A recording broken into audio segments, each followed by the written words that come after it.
Melos was enraged. He resolved that he must eliminate the wicked and tyrannical king. Melos knew nothing of politics. He was a simple shepherd in his village, playing his flute and spending his days with sheep. However, when it came to evil, he was exceptionally sensitive.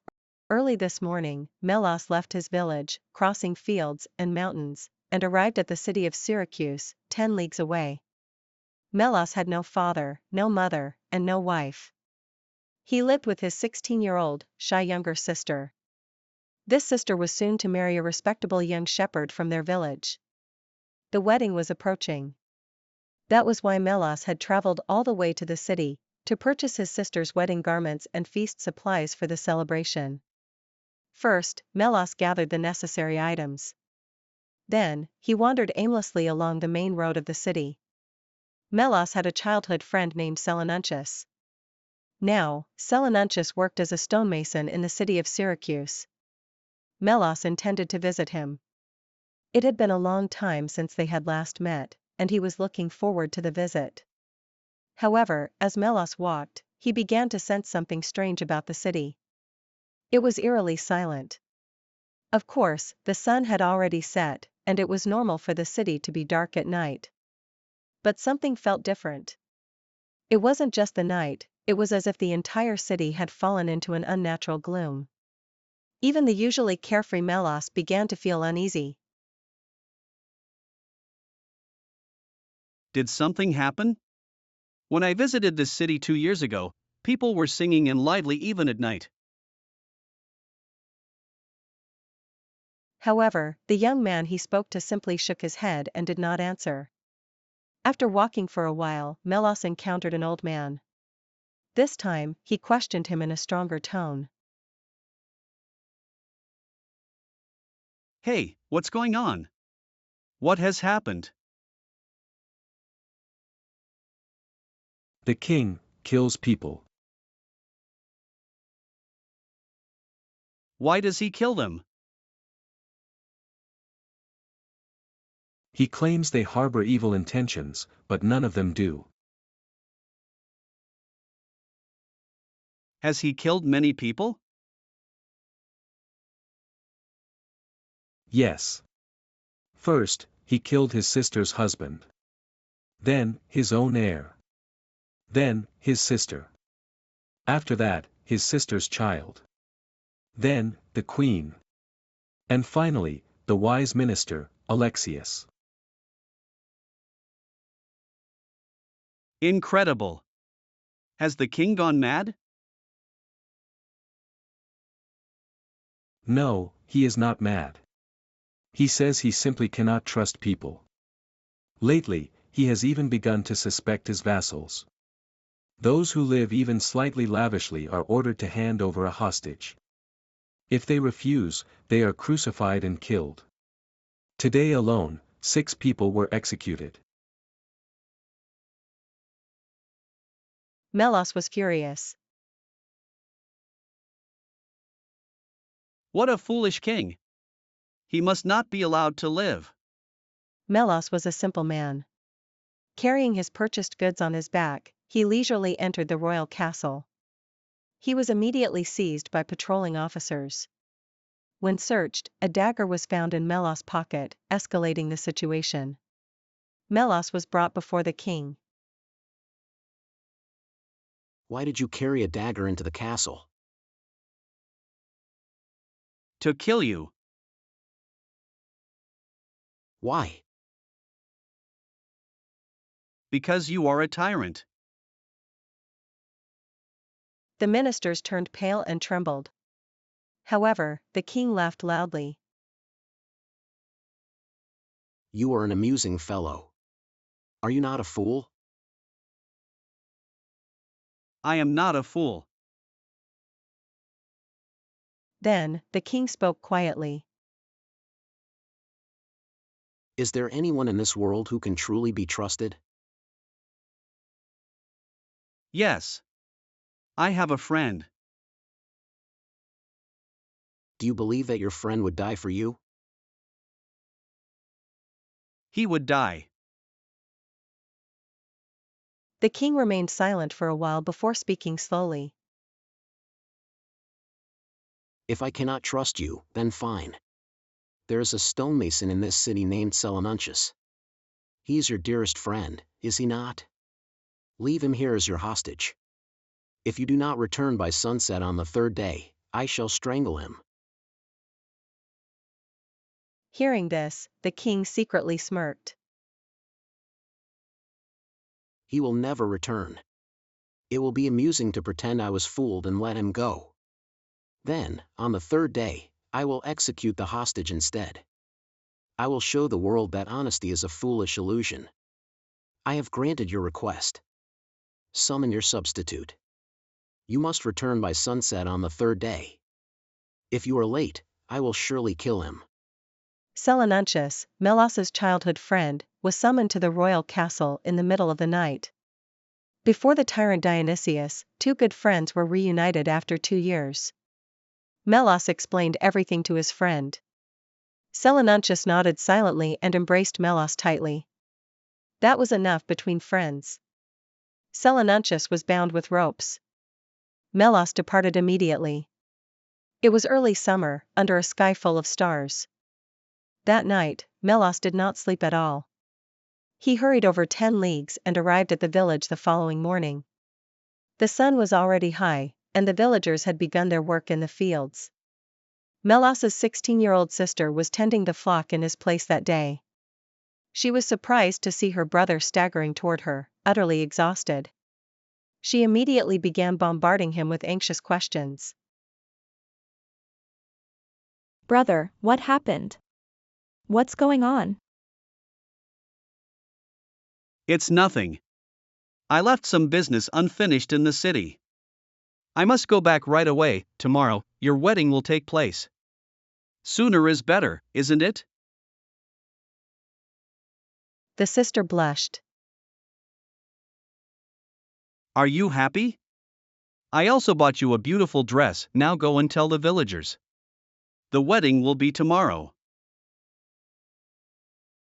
Melos began to walk unsteadily back home. He decorated the altar of the gods, prepared the banquet table, and soon collapsed into bed. He fell into such a deep sleep that it was as if he had stopped breathing. He awoke to find it was night. Melos rose immediately and visited the groom's house. He asked to move the wedding to the next day due to certain circumstances. That's impossible. We haven't prepared anything yet. Please wait until the grape season. I cannot wait. Please, let it be tomorrow. The groom, a shepherd, was also stubborn. He did not easily agree. They debated until dawn, and at last, Melos somehow persuaded him. The wedding was held at noon. Just as the bride and groom finished their vows to the gods, black clouds covered the sky, and raindrops began to fall, soon turning into a downpour. The villagers attending the banquet felt a sense of foreboding. Still, each of them lifted their spirits, sang songs, and clapped their hands. Melos also beamed with joy, momentarily forgetting even his promise to the king. As night fell, the celebration grew even more lively. Melos wished he could stay like this forever. He wanted to live his life with these good people. But now, his body was no longer his own. Melos whipped himself into action and finally resolved to depart.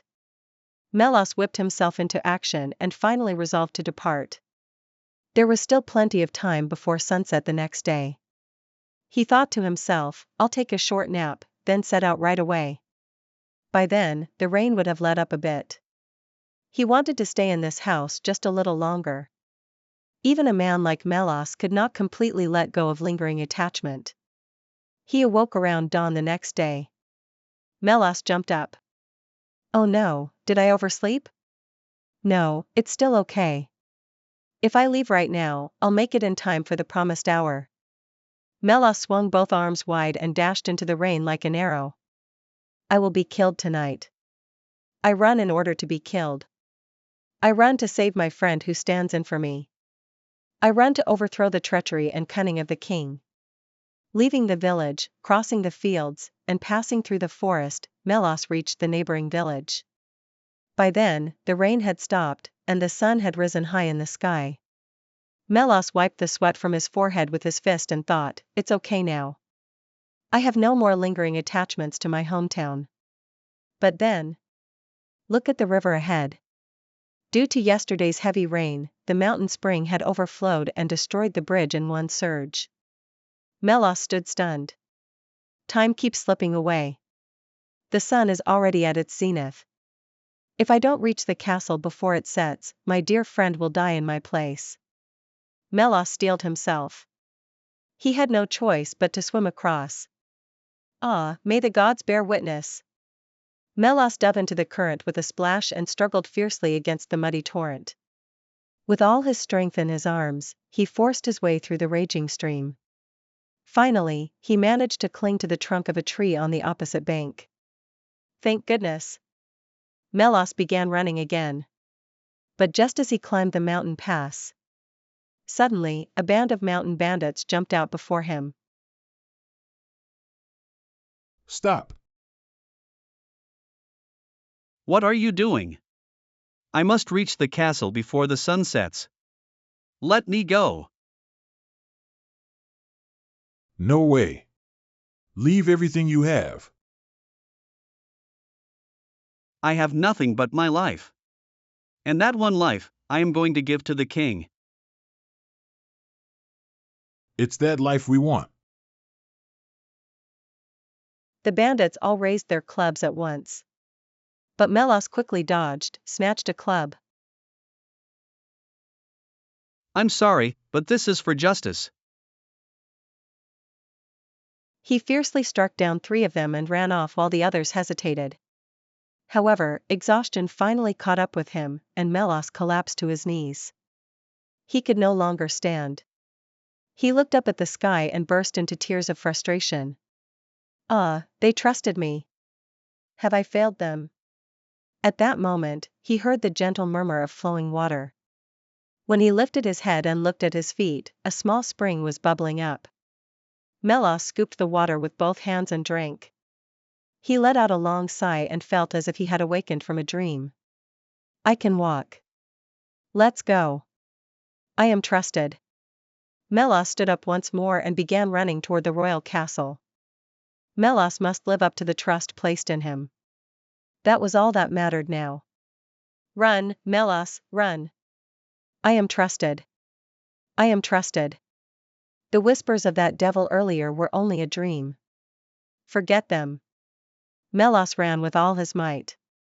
He dashed through the banquet, shocking the crowd. He kicked a dog, leapt over a stream, and ran 10 times faster than the slowly sinking sun. At that moment, he passed by a group of travelers and overheard a foreboding conversation. By now, that man must have been crucified already. Melos's whole body trembled. That man. I'm running for that man. Like the wind, like thunder, Melos ran. He couldn't even breathe. Twice, thrice, blood spewed from his mouth.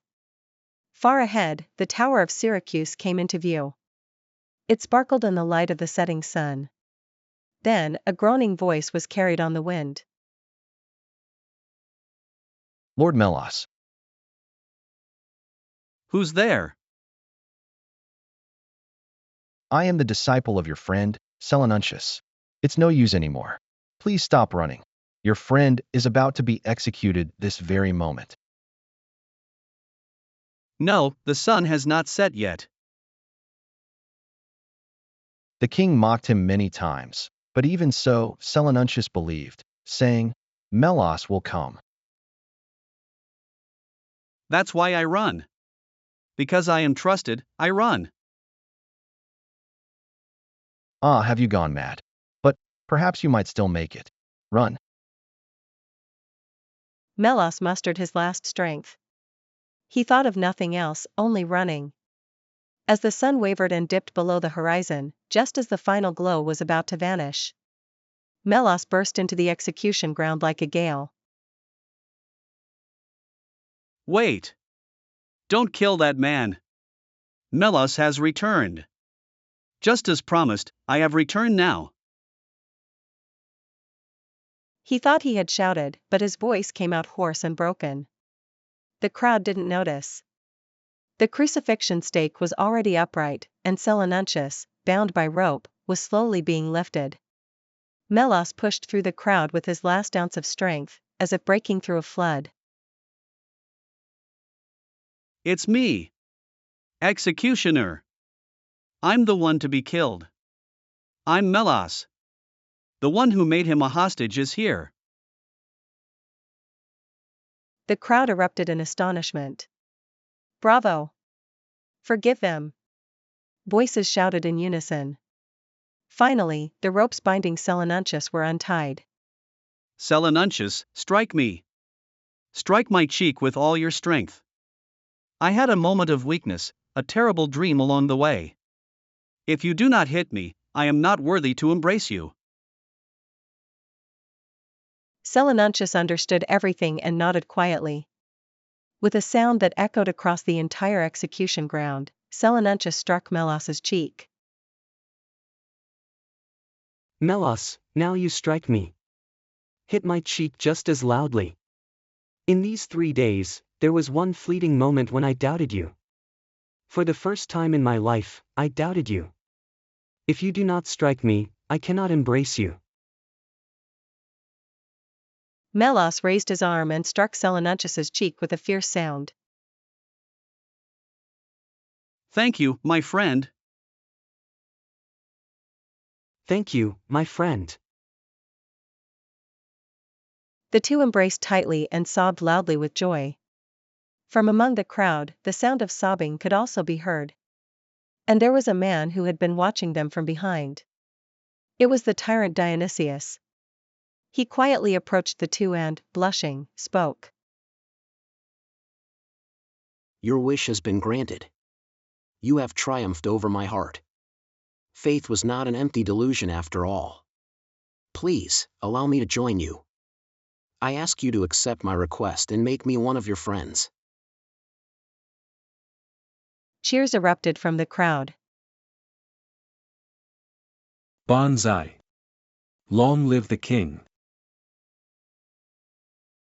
A young girl stepped forward and offered a crimson cloak to Melos. Ha! What's going on? Melos, you are completely naked. Hurry and put on that cloak. Melos blushed deeply and received the cloak from the girl.